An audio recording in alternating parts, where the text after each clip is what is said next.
India ਵਿੱਚ ਨਾ ਉਹਨਾਂ ਨੇ ਡਾਟਾ ਕਲੈਕਟ ਕੀਤਾ ਕਿ 1000 ਬੰਦੇ ਮਗਰ 943 ਕੁੜੀਆਂ ਹੁੰਦੀਆਂ।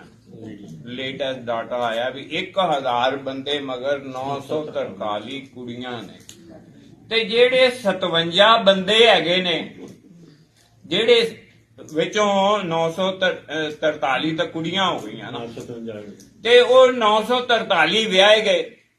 ਬਾਕੀ ਦੇ ਜਿਹੜੇ 57 ਨੇ ਨਾ, ਉਹਨਾਂ ਵਿੱਚੋਂ ਹੀ ਕੋਈ ਵਾਜਪਾਈ ਬਣਦਾ, ਕੋਈ ਅਬਦੁਲ ਕਲਾਮ ਬਣਦਾ, ਕੋਈ ਰਤਨ ਟਾਟਾ ਬਣਦਾ, ਕੋਈ ਜੋਗੀ ਬਣਦਾ ਤੇ ਕੋਈ ਮੋਦੀ ਬਣਦਾ।